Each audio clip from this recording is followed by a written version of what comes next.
வணக்கம். ஊர்வசி பல இதிகாச காப்பியங்களிலும் கலைகளிலும் நாயகி. இன்றைய ஊர்வசி இந்திய வரலாற்றில் அனைவர் மனதிலும் பதிக்கப்பட்ட காவியம். மக்கள் ஆதரவை நாடும் உங்கள் ஊர்வசி என்று திரு பாக்யராஜ் அவர்கள் உன்னை சொன்னாலும், உன் ஆதரவை நாங்களெல்லாம் நாடும்படி உன் முந்தானை முடிச்சின் மூலம் அன்றே எங்களை கட்டி போட்டுவிட்டாய். 1000ல் ஒருத்தி என்ற பாடல் உனக்கே பொருந்தும். பார்வையில் குமரி, பழகினால் குழந்தை. கள்ளம் கபடமில்லாமல் அனைவரையும் ஒரு சேர நேசிக்கும் நீ சாபம் விட்டால் கூட அது வரம்தான். ஏனென்றால் அப்படித்தான் சொல்வார்கள், ஊர்வசி சாபம் உபகாரம் என்று. தமிழ், மலையாளம், தெலுங்கு, கன்னடம், ஹிந்தி அனைத்து மொழிகளிலும் 100 நடிகைகள் இருப்பினும் சினிமா சொர்க்கத்தில் ஊர்வசி இடத்திற்கு தனிச்சிறப்புண்டு. இன்று உனக்கு ஓய்வில்லாதது அதுவும் ஒன்று. நீ இயற்றிய கதாபாத்திரங்கள் வேறு ஒருவரால் இயற்க முடியாத சரித்திரங்கள். நீ இயற்றிய கதாபாத்திரங்கள் வேறு ஒருவரால் இயற்ற முடியாத சரித்திரங்கள். நடிப்பின் நாயகன் கமல் அவர்கள் கூட பல தடவை மிரண்டிருக்கிறார் கதாபாத்திரங்களோடு நீ வாழ்வதைக் கண்டு. உன்னை சுற்றி உள்ளவர்கள் தேவைகளெல்லாம் நிவர்த்தி விடுவாய். உனது பிரச்சனைகளை ஒளித்து வைத்திருப்பாய். உனக்கு வந்த உணவை மற்றவருக்கு பங்கிடுவாய். ஆனால் உன் கவலைகளை யாருடனும் பங்கிட மாட்டாய். வாழ்க்கையில் நடிக்கத் தெரியாத உனக்கு நடிப்பே வாழ்க்கையானது.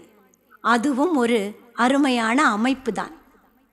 சில கசப்பான அனுபவங்கள் தான் வாழ்வை வலுவாக்கும் என்று உன் வாழ்க்கை மூலம் பிறருக்கு காட்டினாய். உன் வாழ்வில் சில கோணங்கள் அப்படி என்றாலும் தாங்கும் தூணென துணையும், தன்னை மறந்த நிலை தரும் மழலைகளும், இன்னும் பல வரங்களும் கேட்காது இறைவன் உன் கையில் வைத்ததும் உன்னோடு இருப்பதும் உண்மைதான்.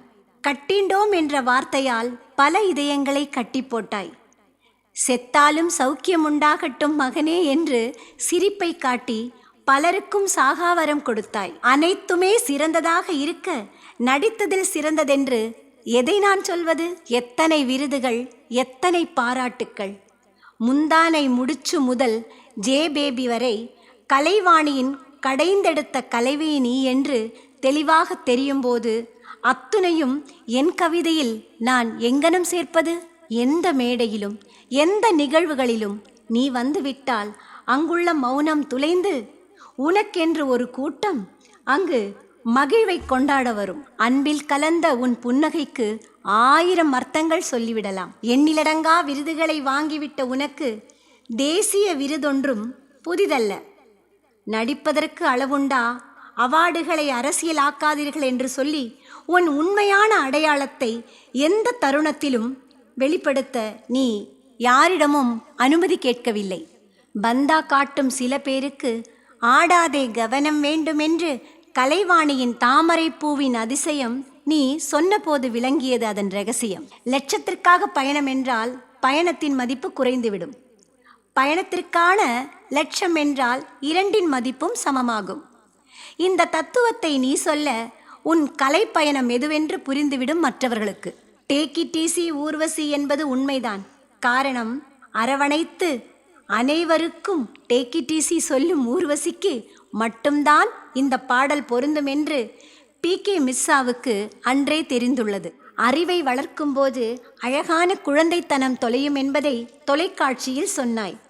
உன் அறிவின் புது ஆராய்ச்சி யாரும் சொல்லாததை சொல்லும் ஊர்வசி.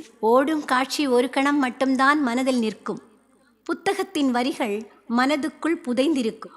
ஓடும் காட்சி ஒரு கணம் மட்டும்தான் மனதில் நிற்கும். புத்தகத்தின் வரிகள் மூளைக்குள் என்றுமே பதிந்திருக்கும் என்று புத்தகத்தின் பெருமையை மாணாக்களுக்கு கூறினாய். உன் கலைகளும் உன் கவிதைகளும் உன் காமெடிகளும் உன் அழகான பூமுகத்தில் வரும் பாவங்களும் என்றுமே எங்கள் இதயத்தில் இங்கனம்தான் நிறைந்துள்ளது.